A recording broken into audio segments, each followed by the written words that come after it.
ओम शांति।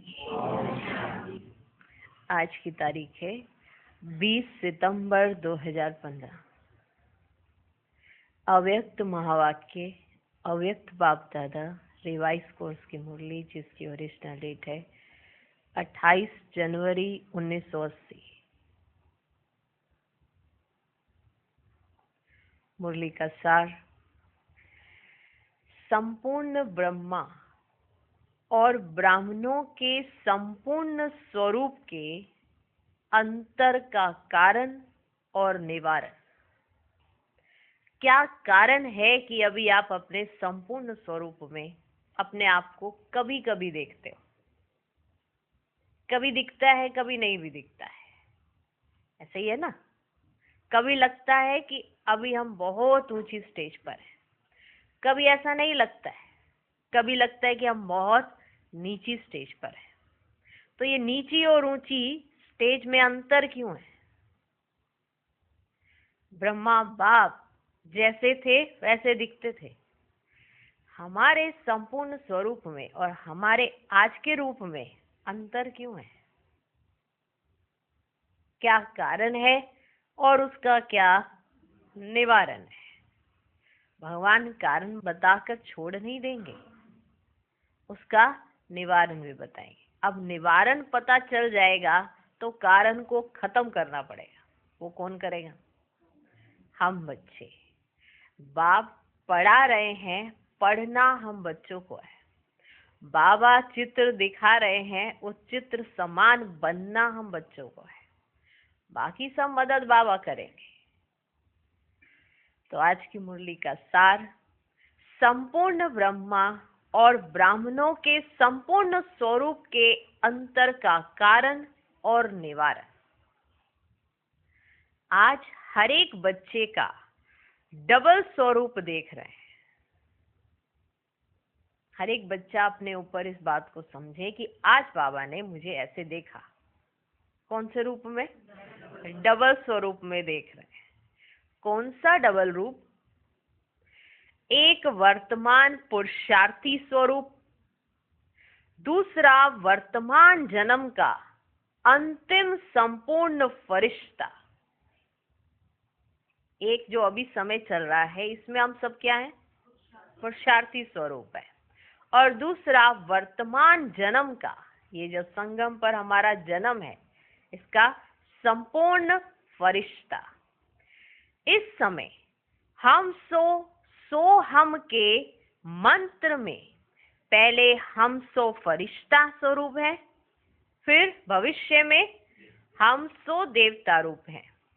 आज वतन में सभी बच्चों के नंबरवार पुरुषार्थ अनुसार जो अंतिम फरिश्ता स्वरूप बनना है, उस रूप को इमर्ज किया। तो आज बाबा ने वतन में गए थे, मिले बाबा से। ठीक है, एक है वतन में आप जाते हो, एक वतन में बाप आपको बुलाते हैं। ठीक है, आप अमृत वेले वतन में जाते हो। एक आपको बाप ने बुला लिया, तो आपको जब बुलाया तो फिर क्या देखा वो सुन रहे हैं। ठीक, गए थे वतन, मिल के आए, खुद गए, बाबा ने बुलाया। जब बाबा ने बुलाया तो क्या देखा? जैसा साकार ब्रह्मा और संपूर्ण ब्रह्मा दोनों के अंतर को देखते और अनुभव करते थे। एक साकार ब्रह्मा, एक संपूर्ण ब्रह्मा, दोनों के अंतर को देखते और अनुभव करते थे कि पुरुषार्थी और संपूर्ण में क्या अंतर है। बाबा ने सभी बच्चों को वतन में बुलाया और देखा, क्या देखा कि जैसे साकार बाबा के साथ और संपूर्ण ब्रह्मा बाबा, दोनों में अंतर था ना। अनुभव करते थे अंतर करते थे कि पुरुषार्थी और संपूर्ण में क्या अंतर है। ऐसे आज बच्चों के अंतर को देख रहे थे कि नीचे और ऊपर क्या अंतर है।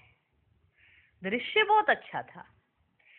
नीचे तपस्वी पुरुषार्थी रूप और ऊपर खड़ा हुआ फरिश्ता स्वरूप। आपका देखा, आपका बाप दादा ने देखा। क्या देखा? नीचे तो आपका तपस्वी पुरुषार्थी रूप और ऊपर खड़ा हुआ फरिश्ता रूप। अपना अपना रूप इमर्ज कर सकते हो। हर एक अपना अपना रूप इमर्ज कर सकता है कि मैं नीचे पुरुषार्थी, ऊपर फरिश्ता, इमर्ज कर सकते हो।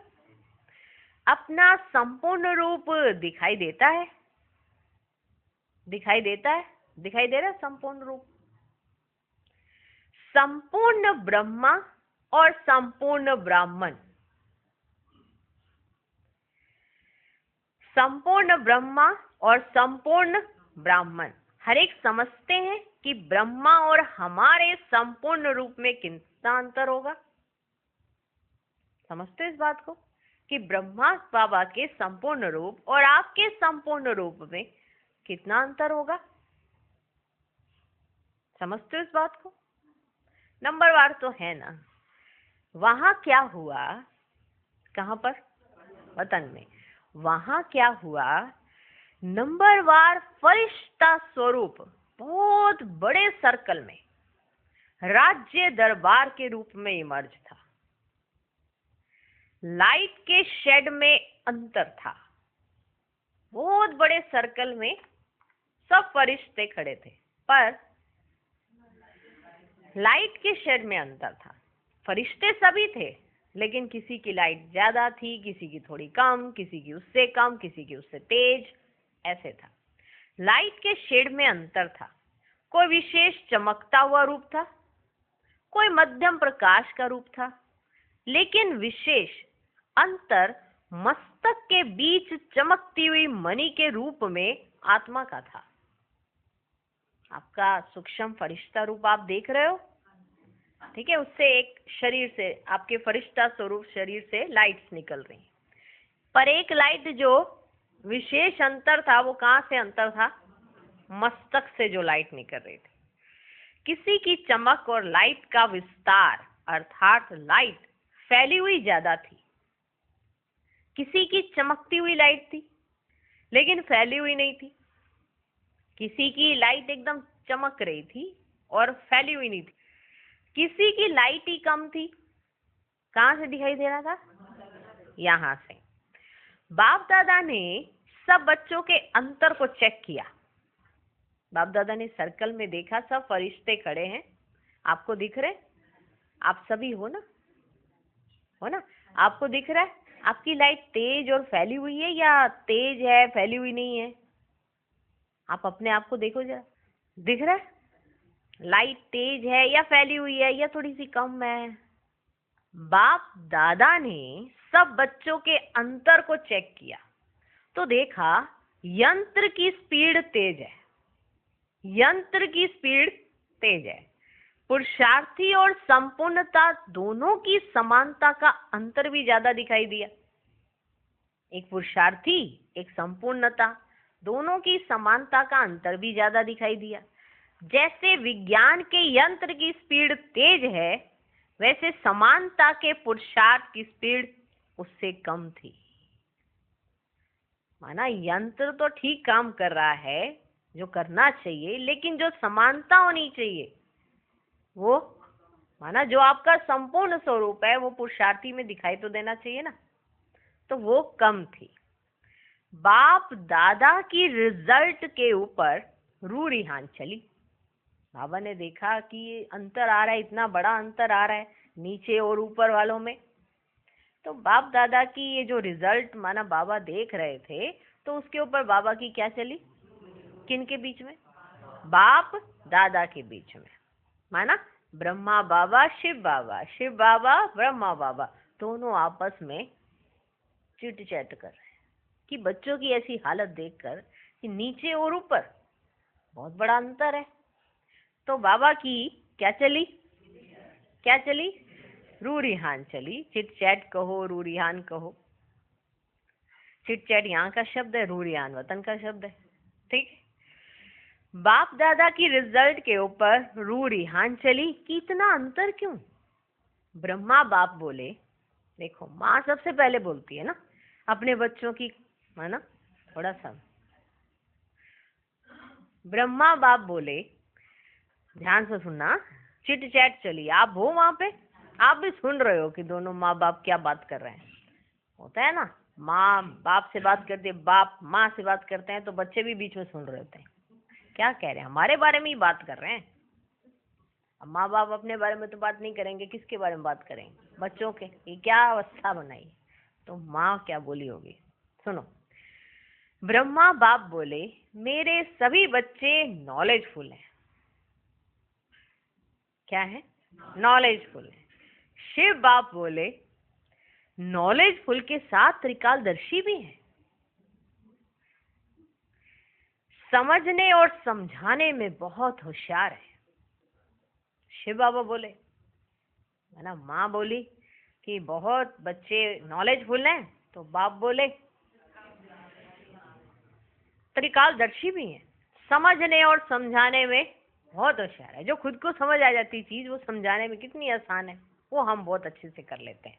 वो कौन, हम बच्चे। बाप को फॉलो करने में भी होशियार है, इन्वेंटर भी हो गए हैं, क्रिएटर भी हो गए हैं। बाकी क्या रह गया, जो अंतर बड़ा हो गया है, इसका क्या कारण है। माना नॉलेजफुल हैं, त्रिकालदर्शी हैं, माँ बोली नॉलेजफुल हैं, बाप बोले त्रिकालदर्शी भी हैं, होशियार भी हैं समझने और समझाने में, इन्वेंटर भी हैं, कुछ ना कुछ इन्वेंशन करते ही रहते हैं, क्रिएटर भी हैं, कुछ ना कुछ क्रिएट कर ही लेते हैं। बाकी क्या रह गया है, तो इतना बड़ा अंतर आ गया। इसका क्या कारण है, दोनों रूयान कर रहे हैं ना माँ बाप, इसका कारण क्या है। कारण तो छोटा सा ही है, कारण तो छोटा सा ही है। ब्रह्मा बाप बोले, बच्चों की ग्रहण करने की शक्ति बहुत तेज है। अब रूरियान चल रही है ब्रह्मा बाप और शिव बाप में, रूरियान चल रही है। तो ब्रह्मा बाप बोले कि जो बच्चों की ग्रहण शक्ति है ना, वो बहुत क्या है, तेज है। इसलिए ज्ञान, गुण और शक्तियों को ग्रहण करने के साथ साथ, ध्यान देना बहुत अच्छे से, हाँ, ये जरा खिड़कियां खोल लो। हाँ, कोई किसी का पक्ष नहीं ले रहा है, दोनों माँ बाप बात कर रहे हैं बच्चों के बारे में कि क्या कारण, क्या इतना बड़ा कि जिसकी वजह से इतना बड़ा अंतर आ रहा है। तो ब्रह्मा बाप बोले, बच्चों की जो ग्रहण करने की शक्ति है वो बहुत तेज है। इसलिए ज्ञान, गुण और शक्तियों को ग्रहण करने के साथ साथ दूसरों की कमजोरियों को भी ग्रहण करने की शक्ति तेज है। जहां ज्ञान, गुण, शक्तियों को ग्रहण करने की शक्ति तेज है इनके पास, वहां पर इनके पास दूसरों की कमजोरियों को ग्रहण करने की शक्ति भी बड़ी तेज है। ग्रहण करने की शक्ति के आगे गुण ग्राहक शब्द भूल जाता है। ग्रहण करने की शक्ति के आगे एक शब्द और लगाना है, गुण ग्राहक। गुण ग्राहक शब्द भूल जाता है, इसलिए अच्छाई के साथ कमजोरियां भी साथ में ग्रहण कर लेते हैं। और फिर क्या करते हैं, फिर एक खेल वहां इमर्ज हुआ।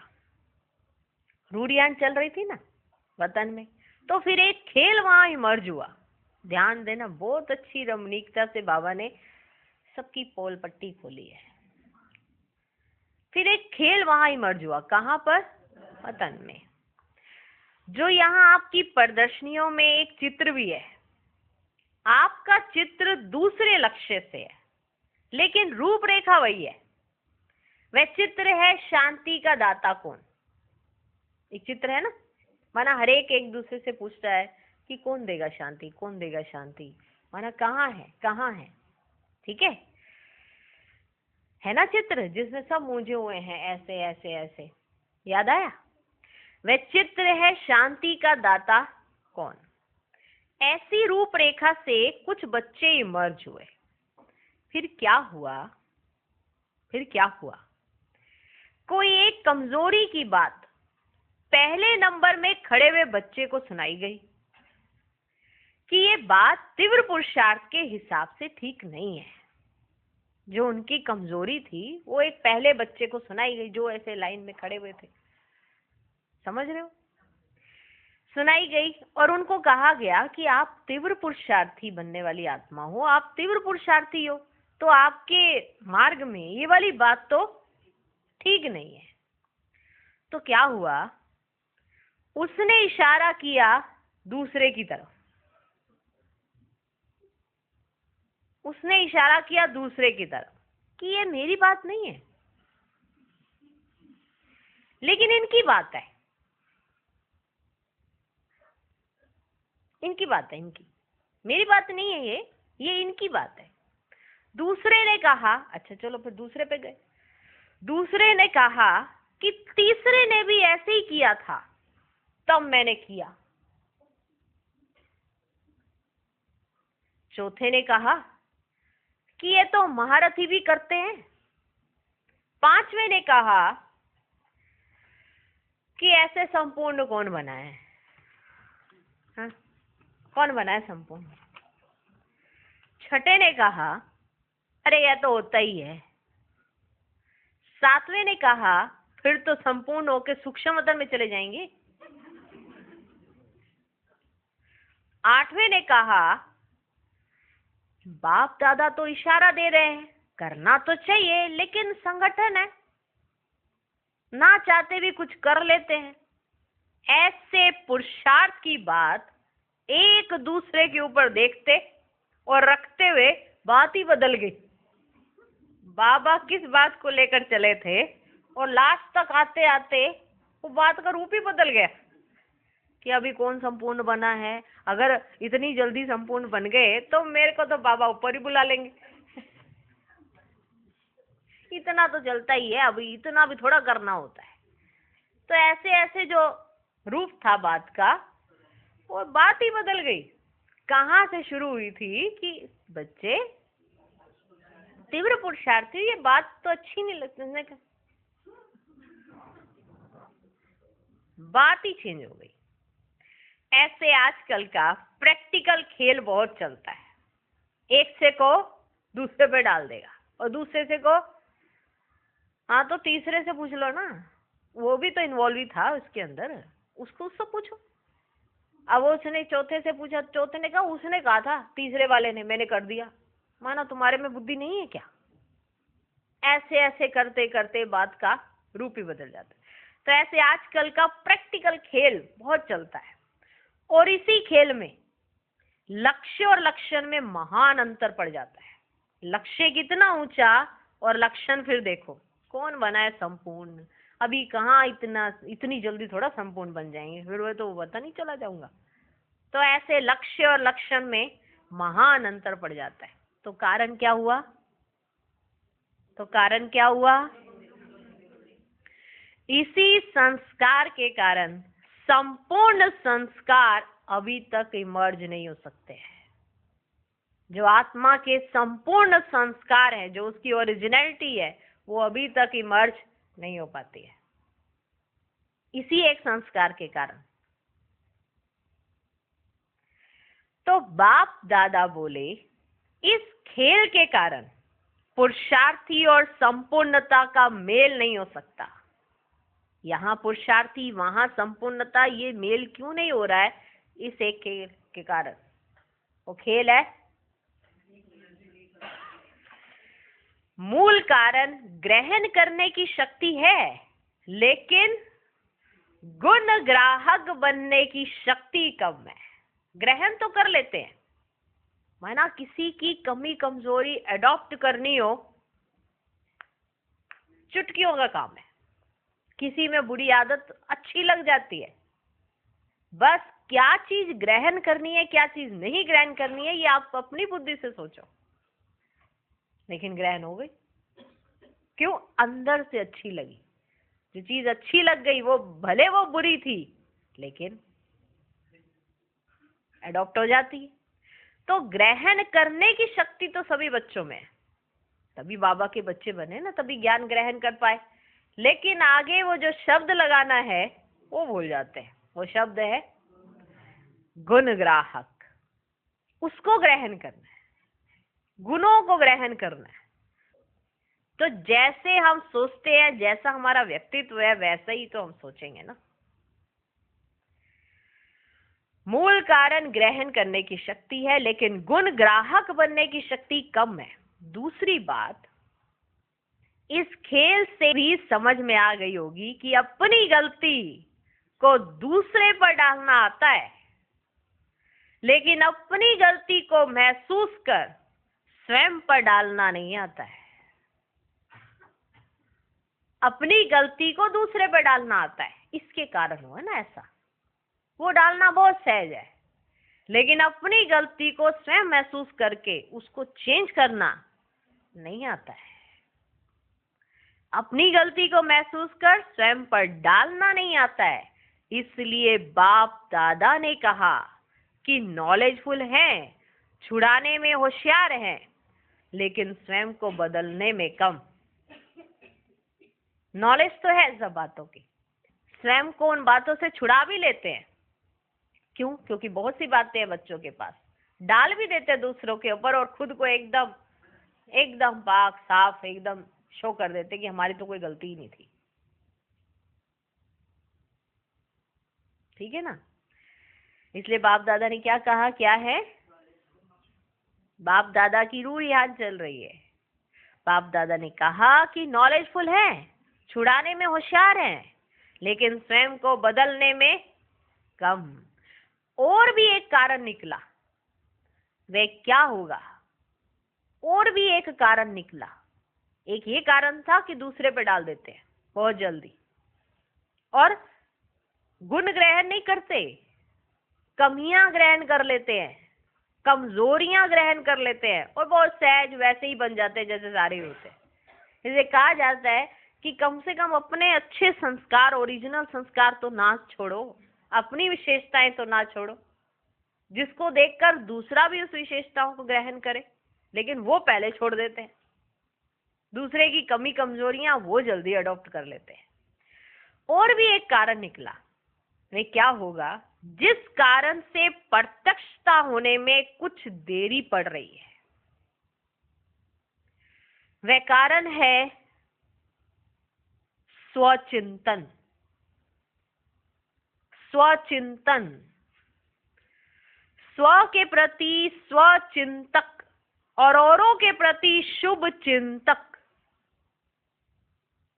स्व के बारे में सोचो ना, दूसरा ये कर रहा है, अरे वो ना ऐसे करती है, वो ऐसे करती है, वो ऐसे करती है, अरे क्या है? इससे क्या होएगा? आपका परिवर्तन हो जाएगा? आप बाबा के दिल पर चढ़ जाओगे? नहीं। जो सोच आपके अंदर चलती है उससे ही आप अनुमान लगा सकते हो कि आप भगवान के दिल पर हो या नहीं हो। स्व के प्रति स्वचिंतक और औरों के प्रति शुभ चिंतक। स्वचिंतन अर्थात मनन शक्ति और शुभ चिंतक अर्थात सेवा की शक्ति। वाचा की सेवा के पहले शुभ चिंतक भावना से जब तक धरती को तैयार नहीं किया है ना, आप जैसे किसी को ज्ञान सुनाते हो तो ज्ञान सुनाने से पहले क्या करो? धरती तैयार करो। वाचा की सेवा के पहले शुभ चिंतक भावना से जब तक धरनी को तैयार नहीं किया है तब तक वाचा की सेवा का भी फल नहीं निकलता।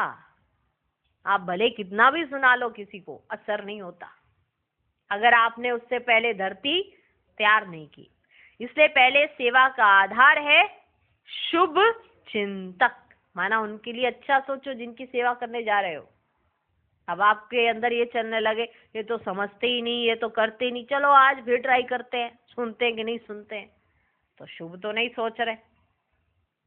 ठीक है ना?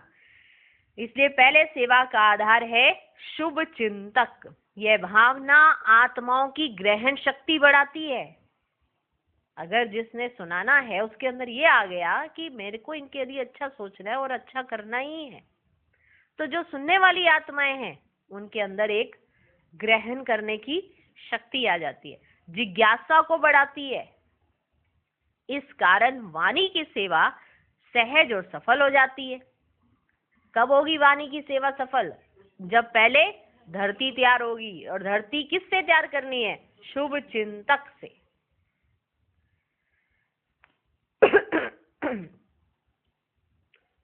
इस कारण वाणी की सेवा सहज और सफल हो जाती है। तो स्व के प्रति शुभ चिंतन वाला सदा माया प्रूफ, किसी की भी कमजोरियों को ग्रहण करने से प्रूफ होगा। जो खुद के लिए अच्छा सोचेगा तो वो आत्मा सदा क्या रहेगी? माया प्रूफ, और दूसरों की कमजोरियों को ग्रहण करने से प्रूफ होगा। व्यक्ति व वैभव की आकर्षण से प्रूफ हो जाता है ऐसा व्यक्ति जो स्व के प्रति अच्छा सोचता है और दूसरों के प्रति अच्छा सोचता ही है। व्यक्ति व वैभव की आकर्षण से प्रूफ हो जाता है। इससे दूसरा कारण निवारण के रूप में सुनाया। पहला कारण सुनाया कि एक दूसरे पर डाल देते हैं, दूसरा भी ये कारण सुनाया कि हम शुभ चिंतन नहीं करते, शुभ चिंतक नहीं बनते, शुभ चिंतन नहीं करते और शुभ चिंतक नहीं बनते। ठीक है ना? अच्छा अपने लिए भी नहीं सोचते, अच्छा दूसरों के लिए भी नहीं सोचते, तो सेवा भी नहीं होती। तो ये निवारण है, माना स्वचिंतन और शुभ चिंतक। स्वचिंतक और शुभ चिंतक बात एक ही है, लेकिन इसके महत्व को समझो। दूसरे को नहीं देखो, स्वयं को देखो, स्वयं करो। ये ज्ञान, ये धारणाएं आपके लिए है या दूसरों के लिए? हमको अपने में धारण करनी है या ये देखना है कि दूसरे तो चेंज ही नहीं है, दूसरों की वाणी ऐसी है, दूसरों का कार्य ऐसा है। बदलना किसको है? करके दिखाना किसको? अगर दूसरे को करके दिखाना है तो फिर लगे रहो, तो वही आत्मा बनेगी ना, आप नहीं बनोगे। फिर जब परिणाम की बारी आएगी तो फिर ये मत कहना ताज उसके सिर पे क्यों रख दिया, क्योंकि उसके पीछे भगवान भी था और उसके पीछे आप भी थे बनाने के। तो डबल फोर्स मिल गई ना उसको, तो वो बन गया, ताज उसके सिर पर आ गया। अब फिर जब ताज आ गया तो क्यों चिंता करते हो? जैसे हम किसकी कमी कमजोरियां निकालते रहते, उसको सुनाते रहते, तो कभी ना कभी तो उसको होती ही है कि मेरे में इतनी कमियां हैं तो मैं चेंज हो जाऊं। लेकिन हम निकालने वाले अपने अंदर नहीं कर रहे परिवर्तन, दूसरों में ढूंढे जा रहे। समझे? दूसरे को नहीं देखो, स्वयं करो। आप सब पुरुषार्थियों का स्लोगन है, मुझे देखकर और करेंगे। यही कहते हो ना, मुझे देखकर और करेंगे, और को देखकर मैं करूंगा, ये नहीं है। ये स्लोगन है क्या? हा? मुझे देखकर और करेंगे, यही स्लोगन है ना। मैं बदलूं तो जग बदलेगा, यही स्लोगन है ना। स्व परिवर्तन से विश्व परिवर्तन, यही कहते हो ना। या विश्व परिवर्तन से मेरा परिवर्तन। कोई कितना बदला है मैं देख तो लूं, कोई बदला भी है कि नहीं बदला। आपका क्या स्लोगन है? मुझे देखकर और करेंगे, और को देखकर मैं करूंगा, यह नहीं है। तो सुना क्या रूरिहान चली? तो सुना आप सभी ने कि आज वतन में बाप दादा के बीच क्या रूरिहान चली, कि क्यों इतना अंतर है। माँ बाप बात कर रहे थे कि बच्चों में इतना अंतर क्यों है, एक पुरुषार्थी जीवन, एक संपूर्ण जीवन, दोनों में इतना अंतर। कारण दूसरों पे डालना, दूसरों को देखना, दूसरों पे डालना, दूसरों की कमी कमजोरियां खोजते रहना, और खुद के पुरुषार्थ की कमी कमजोरी की जिम्मेवारी दूसरों के सर माथे रख देना। ये अंतर था। तो शुभ चिंतक नहीं है और स्वचिंतक नहीं है। तो पहले बने स्वचिंतक, अपने लिए अच्छा सोचेंगे, माया प्रूफ हो जाएंगे। माया आएगी ही नहीं आएगी, किसी की कमजोरी दिखाई ही नहीं देगी, क्योंकि आप अपने लिए अच्छा सोच रहे हो, और आपके अंदर दूसरों के लिए अच्छी भावनाएं बच जाएंगी। तो सुना आज क्या रूढ़ियां चली। आजकल बाप दादा कौन सा काम कर रहे हैं? आजकल बाप दादा कौन सा काम कर रहे हैं? फाइनल माला बनाने के पहले मनकों के सिलेक्शन का सेक्शन बना रहे हैं। माला बनानी है ना फाइनल, उसके लिए मनकों का एक सिलेक्शन, ये इधर वाले मन के, इधर वाले, ये इधर वाले, एक माला बनेगी। अब ये सिलेक्शन हो रही है इतने सब बच्चों में से। कितने सेक्शन है वैसे बताइए? माला के कितने सेक्शन है? ये 8, ये 108 है, ये 16,000, यही है ना। तो ये सेक्शन थे। तो बाबा सेक्शन में वो कौन सी आत्माएं होंगी वो देख रहे थे। माला बनाने से पहले ऐसे किया जाता है ना। अब मोती ले आए, इतने सारे मोती हैं, अब ये तो सिलेक्ट किया जाएगा ना कि कौन सी छोटी माला के लिए अच्छे लग रहे हैं, कौन सी बड़ी माला के लिए अच्छे लग रहे, होगी कि नहीं। तो ये सिलेक्शन चल रही थी। फाइनल माला बनाने के पहले मनकों के सिलेक्शन का सेक्शन बना रहे हैं। तब तो जल्दी जल्दी पिरोते जाएंगे ना, उस समय ये सिलेक्ट नहीं करना पड़ेगा ना। बाबा भी पूरी मैनेजमेंट के साथ चलते हैं ना, है ना। आपको भी कोई कार्य दिया जाता है, आप किसी दुकानदार के पास जाओ, वो अपनी ऐसे गुल्लक सा खोलता है, तो उसने 5, 10, 20 और 50, 100, 500, 1000 उसने ऐसे खाने बनाए होते हैं। ऐसे नहीं ऐसे घुसा दिए और ऐसे निकाले जा रहे। जिसकी अच्छी दुकानदारी होती है उसको मालूम है कि ये सब चीजें, तो उसने ऐसे माना पोर्शन बनाए होते हैं, 50 के, 100 के, 500 के, 1000 के, जैसे जैसे जरूरत पड़े वैसे वहां से निकाले। ठीक है ना। तो ऐसे ही बाबा माला के लिए सेक्शन बना रहे थे, क्योंकि फिर जल्दी जल्दी पिरोते जाएंगे। तो हर एक अपने आप को देखो, मैं किस सेक्शन में हूं।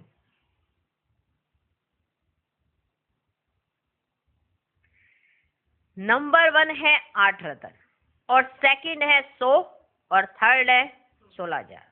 बस 3 तरह के। जैसे दुकान का हमने आपको चित्र दिखाया, एक है 50 है, नहीं 50 तो आजकल कोई रखता नहीं, चलो एक है 100, एक है 500, एक है 1000।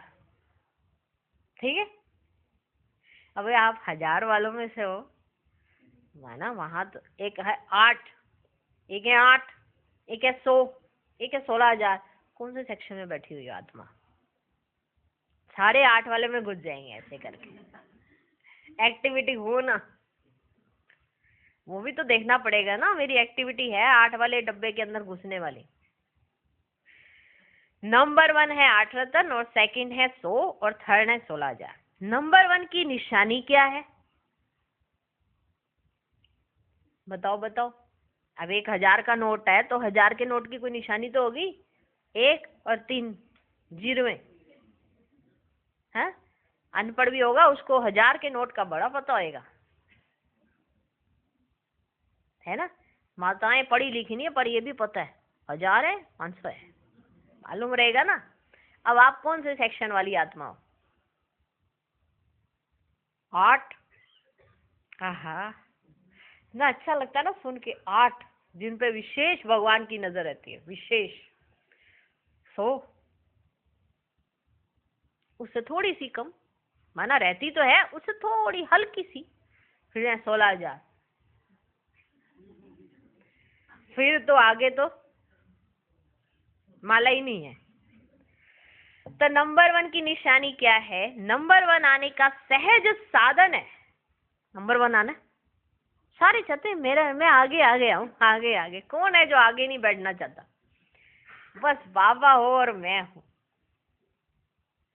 कौन है जो कहता है कि बाबा और मैं नहीं, कोई चलो भाई बहन भी चलेंगे। हर कोई यही चाहता है ना कि मैं हूँ और बाबा को चांस दिया सबको एक। बाबा कहते हैं कि सब अपने अपने पुरुषार्थ से आगे आ जाओ।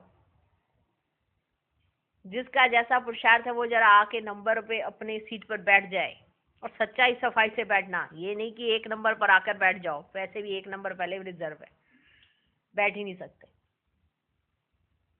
चलो सोच लेना। तो नंबर 1 आने का सहज साधन है, क्या होगा?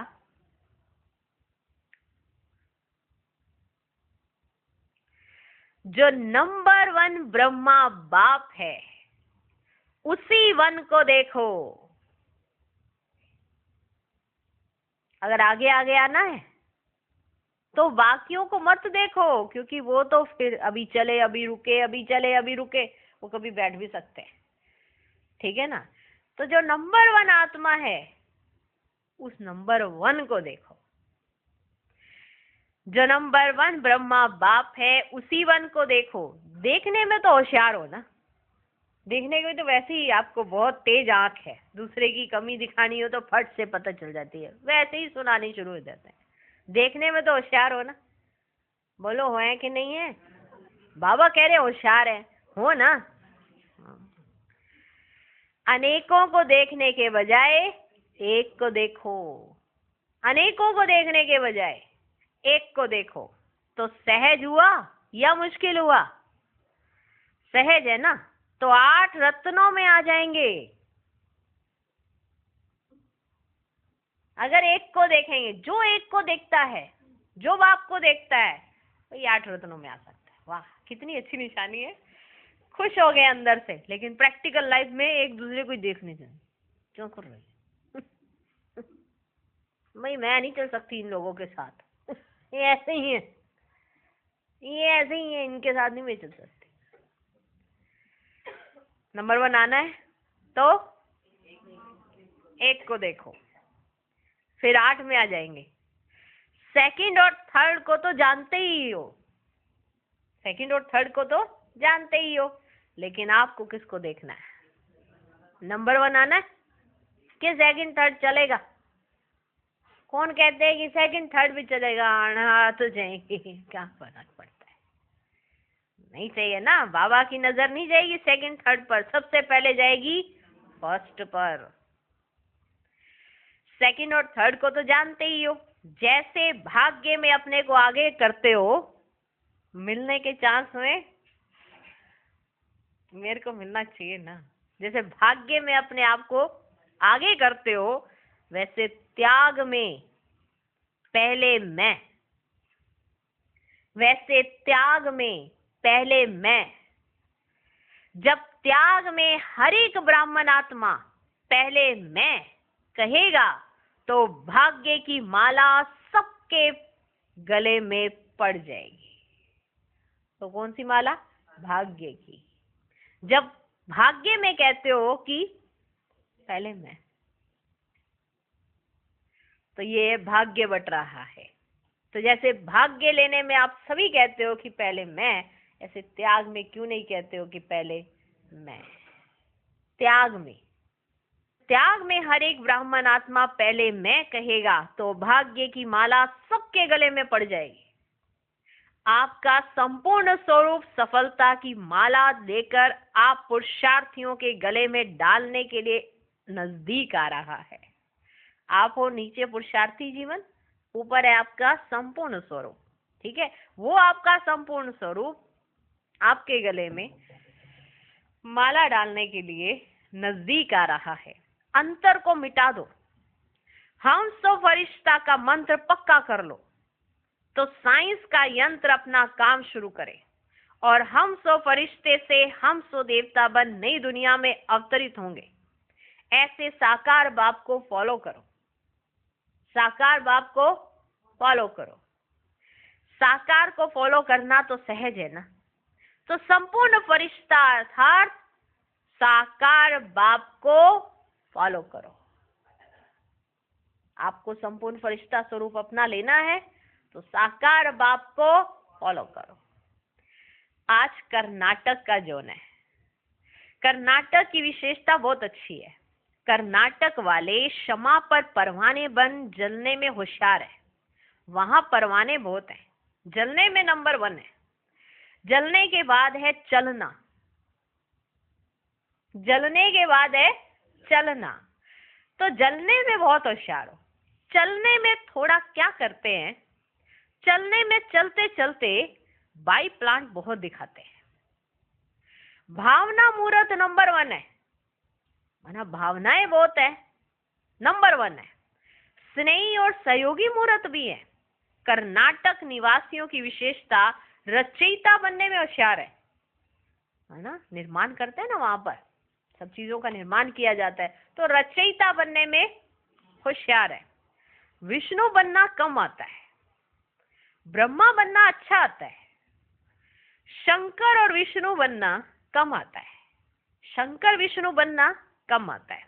ब्रह्मा बनना अच्छा आता है, शंकर रूप अर्थात विघ्न विनाशक।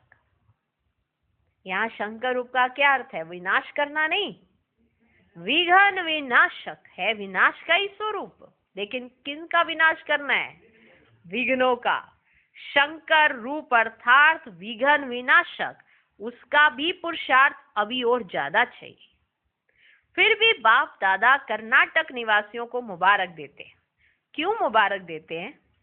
क्योंकि प्रेम स्वरूप लगन में मगन रहने में अच्छे पुरुषार्थी है। अभी आगे कर्नाटक को क्या करना है? जो रह गया है, कर्नाटक की धरती फलदायक है, वीआईपी के फल देने योग्य है और सहज इस संबंध में आने वाले। सिल्वर जुबली में प्रत्यक्ष फल नहीं दिया है। वीआईपी का ग्रुप कहाँ लाया? वीआईपी का ग्रुप कहाँ लाया? जैसे सहज धरनी है, वैसे भारत में आवाज फैलाने के निमित्त बनने वाली आत्माएं वहां से निकल सकती हैं। जैसे धरनी सहज है, तो वहां से जो आवाज फैलाएं, ऐसी निमित्त आत्माएं वहां से निकल सकती हैं। भारत की हिस्ट्री में नामी ग्रामी आत्माएं कर्नाटक में बहुत है, जिस एक द्वारा बहुतों का कल्याण सहज हो सकता है। सिल्वर जुबली की सौगात कहाँ लाई है? कर्नाटक अभी कमाल दिखाए।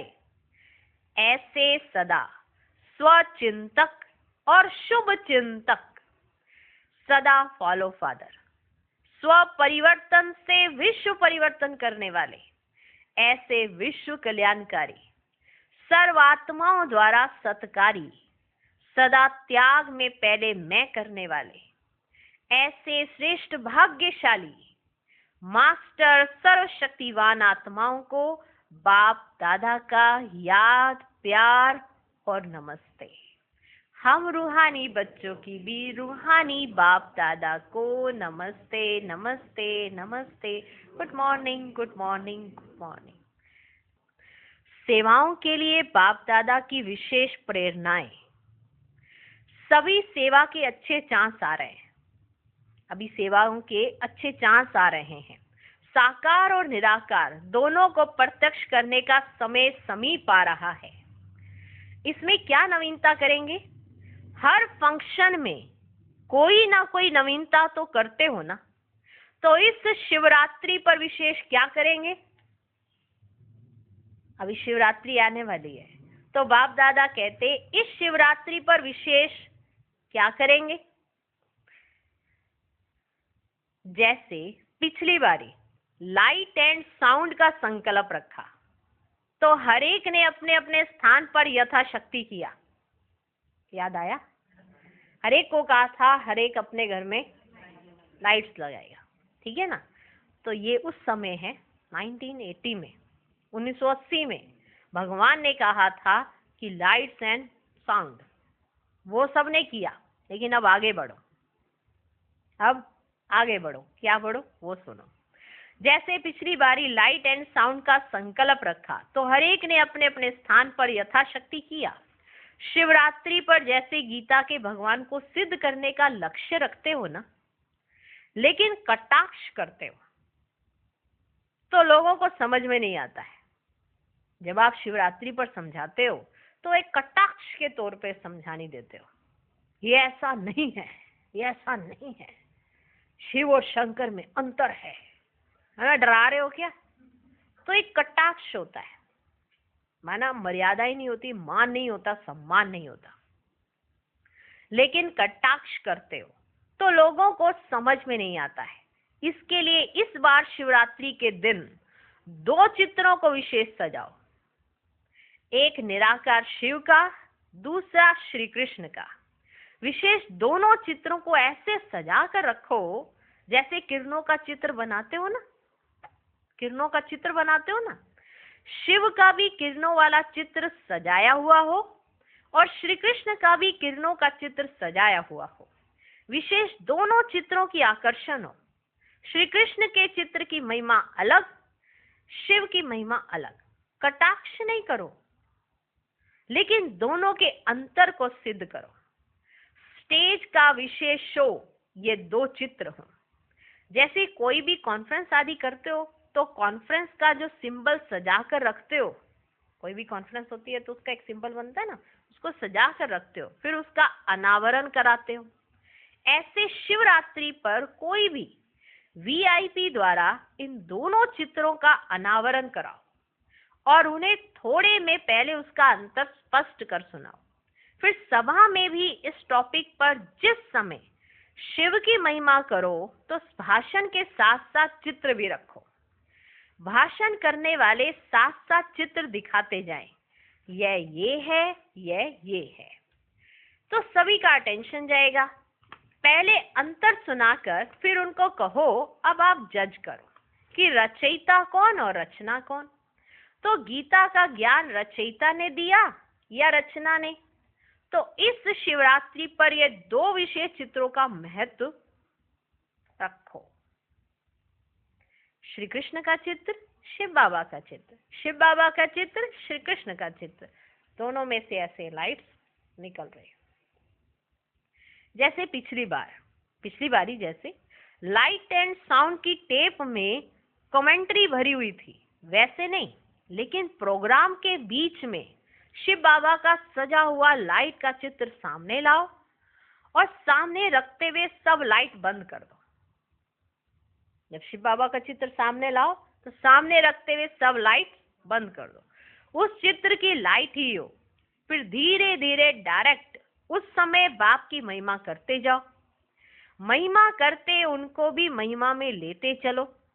महिमा सुनाते हुए अनुभव कराओ। शांति का सागर कहो तो शांति की लहर फैल जाए। जो भी गुण वर्णन करो उसकी लहर फैल जाए। उस समय सब लाइट बंद होनी चाहिए। सिर्फ एक उस चित्र की तरफ सबका अटेंशन हो। धीरे धीरे ऐसे अनुभवी मूर्त होकर महिमा करो जैसे साथ में लिए जा रहे हैं। शांति का सागर कहा तो जैसे उसी सागर में सब नहा रहे हैं, ऐसा अनुभव कराओ।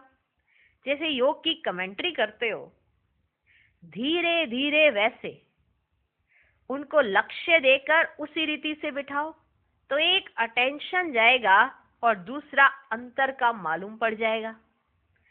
कट करने की जरूरत नहीं होगी, स्वतः ही सिद्ध हो जाएगा। हर फंक्शन में योग शिविर के प्रोग्राम का अनाउंस जरूर करो। चाहे एक दिन का फंक्शन करते हो, लेकिन योग शिविर के फॉर्म जरूर भराओ।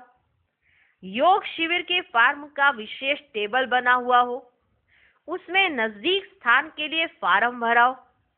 तो जो पीछे योग शिविर करने आएंगे वे संपर्क में आ जाएंगे। योग शिविर के फॉर्म भराकर पीछे भी उनका संपर्क बनाते रहो। कोई भी प्रोग्राम करो उसमें योग शिविर को विशेष महत्व दो। जो भी चांस मिलते हैं और जो भी संपर्क में आए हैं या कोई विघ्नों के कारण भागंती हो चले गए हैं, उनको ऐसे मौके पर विशेष निमंत्रण दो। जो अपनी कमजोरियों के कारण पीछे रह गए हैं उनको स्नेह से आगे बढ़ाना चाहिए। ऐसे प्रोग्राम से उनमें भी जागृति आएगी, उमंग में आ जाएंगे। अच्छा, आज का वरदान, अटल भावी को जानते हुए भी श्रेष्ठ कार्य को प्रत्यक्ष रूप देने वाले सदा समर्थ भव। नया श्रेष्ठ विश्व बनने की अटल भावी अटल है कि नया विश्व बनेगा ही बनेगा। भावी अटल होते हुए भी समर्थ भव के वरदानी बच्चे सिर्फ कर्म और फल के, पुरुषार्थ और प्रारब्ध के, निमित्त और निर्माण के कर्म फिलॉसफी अनुसार निमित्त बन कार्य करते हैं। दुनिया वालों को उम्मीद नहीं दिखाई देती और आप कहते हो ये कार्य अनेक बार हुआ है, अभी भी हुआ ही पड़ा है। क्योंकि स्व परिवर्तन के प्रत्यक्ष प्रमाण के आगे और कोई प्रमाण की आवश्यकता ही नहीं। साथ साथ परमात्म कार्य सदा सफल है ही। ये है अटल भावी। आपको मालूम है कि ये होना ही है, फिर उसमें आपका पार्ट क्या है, तो वो पार्ट आप श्रेष्ठ कार्य कर कर दिखाओगे कि दुनिया समझती कि ये कार्य नहीं हो सकता, ऐसा नहीं हो सकता, और आप कहोगे ये अनेक बार हुआ है, ये बार बार हुआ है। तो सदा सदा स्व परिवर्तन के प्रत्यक्ष प्रमाण के आगे और कोई भी परिमाण की जैसे आवश्यकता नहीं होती कि आपने चेंज करके दिखाया तो किसी को कोई और प्रूफ की जरूरत नहीं होती, ऐसे ही करके दिखाओ। साथ साथ परमात्म कार्य सदा तो सफल है ही। आज का स्लोगन, कहना कम करना ज्यादा, ये श्रेष्ठ लक्ष्य महान बना देगा। ओम शांति।